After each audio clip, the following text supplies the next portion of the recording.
নমস্কার। দেখুন, আজ ৫ই এপ্রিল শুক্রবার পাপমোচন একাদশী আজকেই অনুষ্ঠিত হচ্ছে।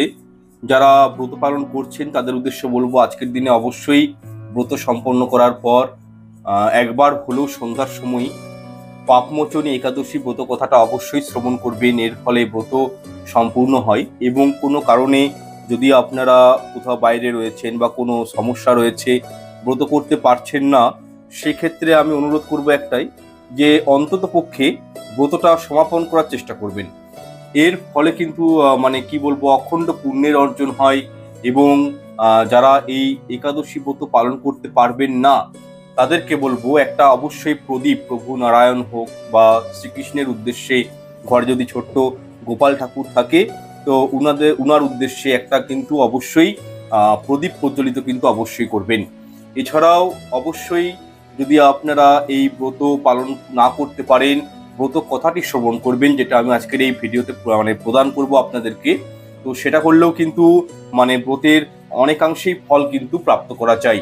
দেখুন, শাস্ত্র বলছে কোনো ব্যক্তি যদি মন থেকে ভক্তি ভরে এই পাপমোচনী একাদশী পালন করতে পারেন, সেই ব্যক্তি তার জীবন থেকে সমস্ত দুঃখ কষ্ট সেই মানুষটির জীবন থেকে কিন্তু দূরীভূত হয়ে যায়।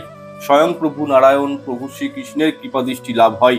তাই অবশ্যই চেষ্টা করবেন যে আজকের দিনে যারা ব্রত রাখছেন, যারা এই একাদশী ব্রতটি পালন করছেন, তারা তো অবশ্যই শ্রবণ করবেন।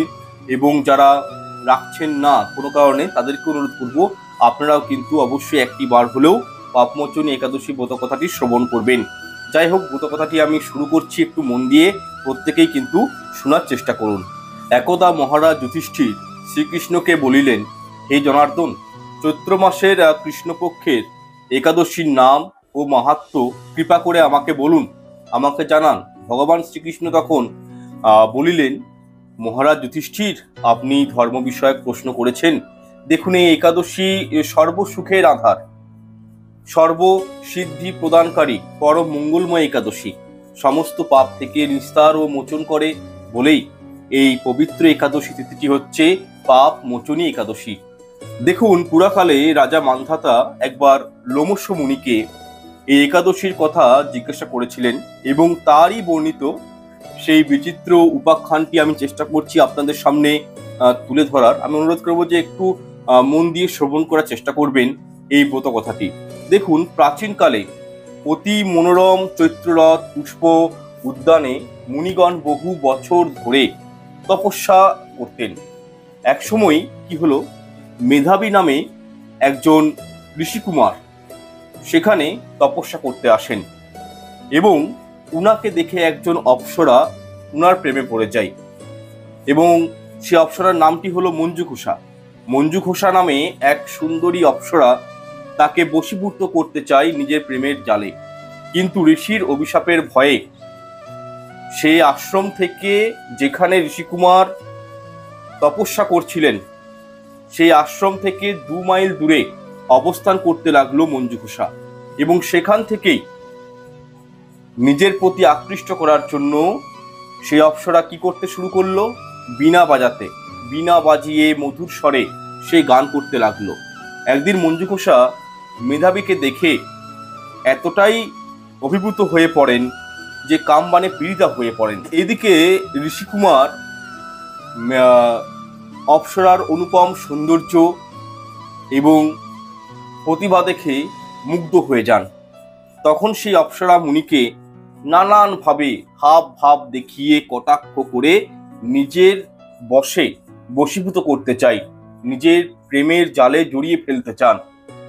ক্রমে কাম পরবশ মুনি কি করলেন, সাধন ভজন নিজস্ব ত্যাগ করে দিয়ে তার আরাধ্য দেবকে উপেক্ষা করে সে কিন্তু মঞ্জুঘোষার কাছে গিয়ে ধরা দিয়ে দেয়। এইভাবে অপ্সরার সাথে কাম ও ক্রিয়ায় মুনির বহু বছর অতিক্রান্ত হয়ে যায়। মুনিকে আচার ভ্রষ্ট দেখে সেই অপ্সরা নারী দেব লোকে ফিরে যেতে মনস্থির করল। একদিন মঞ্জুঘোষা মেধাবী মুনিকে বললেন যে, হে ঋষি, হে প্রভু, এখন আমাকে নিজ গৃহে ফিরে যাবার অনুমতি প্রদান করুন, আমার সময় হয়ে গেছে। কিন্তু মেধাবী বললেন, হে সুন্দরী, তুমি তো এখন সন্ধ্যাকালে আমার কাছে এসেছো, প্রাতঃকাল পর্যন্ত আমার কাছেই থেকে যাও। মুনির এহেন কথা শুনে অভিশাপের ভয়ে সেই অপ্সরা আরো কয়েক বছর তার সাথেই কিন্তু থেকে যায়। এইভাবে বহু বছর অতিক্রম হয়ে যায়। দীর্ঘকাল অপ্সরার সাথে সহবাসে থাকলেও মেধাবীর কাছে তা অর্ধরাত্রি বলেই মনে হতো। মঞ্জু ঘোষা একদিন পুনরায় বলল যে নিজ স্থানে গমনের প্রার্থনা জানালেন মুনিকে, এবং তার এই কথা শুনে মুনিবর বললেন, এখন প্রাতঃকাল, যতক্ষণ পর্যন্ত আমি সন্ধ্যা বাদনা সমাপ্ত না করছি ততক্ষণ পর্যন্ত তুমি আমার কাছেই থাকো। মুনির কথা শুনে ঈষৎ হেসে মঞ্জু ঘোষা বললেন, হে মুনিবর, আপনি একবার শান্ত মাথায় চিন্তা করবেন তো যে আমার সঙ্গে থাকার জন্য আপনার কতগুলো বছর জীবন থেকে পেরিয়ে গেছে। তখন মেধাবী ঋষি, সে ঋষিকুমার ভাবলেন মনে মনে, সত্যিই তো বিষয়টা নিয়ে ভাবা উচিত। উনি যখন ভাবলেন যে সত্যি কত বছর পেরিয়ে গেছে, তখন দেখলেন 56 বৎসর অতিবাহিত ইতিমধ্যেই হয়ে গেছে। মুনি তখন এতটাই রেগে গেলেন, এতটাই ক্রোধ প্রকাশ করলেন এবং বললেন, রাগের বশে, ক্রোধের বশে বললেন মঞ্জু ঘোষাকে, হে পাপিষ্ঠা, দুরাচারিণী, তপস্যার ক্ষয়কারিণী, তোমাকে ধিক, তুমি পিশাচী হও। মেধাবীর এই অভিশাপে অপ্সরার শরীর বিরূপপ্রাপ্ত হয়ে গেল। তখন সে অবনত মস্তকে মুনির কাছে সাপ মোচনের উপায় জিজ্ঞেস করল।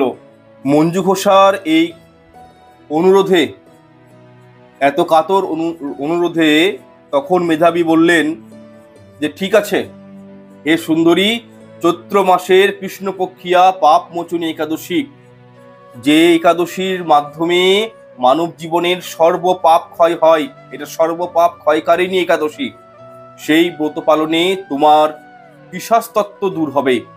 পিতার আশ্রমে তারপরে মেধাবী চলে গেলেন এবং পিতাকে জিজ্ঞেস করলেন, হে পিতা, এক অপ্সরার সঙ্গদোষে আমি মহাপাপ করেছি, এর প্রায়শ্চিত্ত কি, তা কৃপা করে আমায় বলুন। উত্তরে চব্বন মুনি হলেন মেধাবীর পিতা, ঋষিকুমারের পিতা।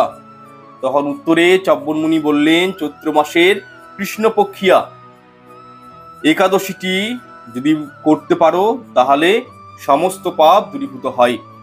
পিতার উপদেশ শুনে মেধাবী সেই ব্রতটি পালনে অগ্রসর হন এবং সেই ব্রতটি সম্পন্ন করেন এবং ভক্তি ভরে ব্রত পালন করেন।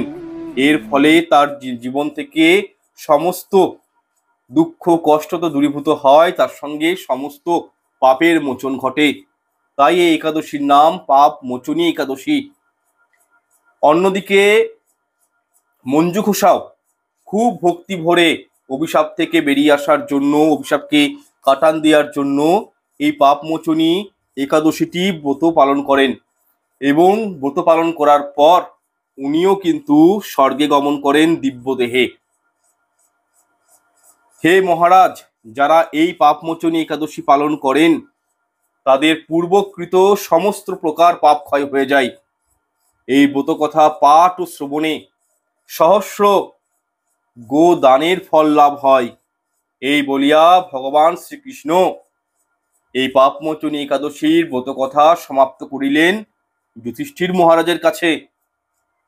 যাই হোক বন্ধুরা, আজকে আপনাদেরকে যে ব্রত কথাটি আমি বললাম, সেই ব্রত কথাটি আমি পুনরায় অনুগ্রহ করব প্রত্যেকের কাছে যে আপনারা বাড়িতে পারলে একটি বার হলেও শ্রবণ করুন। যারা ব্রত পালন করছেন না তারা নারায়ণের উদ্দেশ্যে প্রদীপ প্রজ্বলিত করেও এই ব্রত কথা শ্রবণ করতে পারেন। এর ফলেও কিন্তু জীবনে পুণ্যলাভ হয় এবং অনেক পাপের ধ্বংস হয়ে যায়।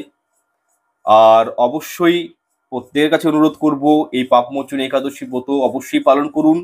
আর একটি কথা, যারা পালন করছেন না তারা কিন্তু আজকের দিনে কোনোভাবেই আমিষ আহার গৃহে রন্ধন করবেন না, আমিষ আহার ঘরে গ্রহণ করবেন না। কোথাও বাইরে গিয়ে কোনো রেস্টুরেন্টে, রেস্তোরাঁয়, হোটেলে গিয়েও কোনো প্রকারের আমিষ জাতীয় খাবার কিন্তু আজ 5ই শুক্রবার আজকে এবং কালকে হচ্ছে 6 এপ্রিল শনিবার, এই দুটো দিন কিন্তু গ্রহণ করবেন না। আচ্ছা, এছাড়াও আমি পালনের সময়গুলো 148টি স্থানের পালনের সময় আপনাদেরকে ইতিমধ্যেই আমি প্রোভাইড করে দিয়েছি আমার একটা শর্ট ভিডিওর মাধ্যমে। সেই ভিডিওটা পারলে দেখবেন, আশা করছি অনেকখানি উপকৃত সমৃদ্ধ হবেন। আর আজকের জন্য এইটুকুই। ভালো থাকুন, সুস্থ থাকুন। নমস্কার, ধন্যবাদ।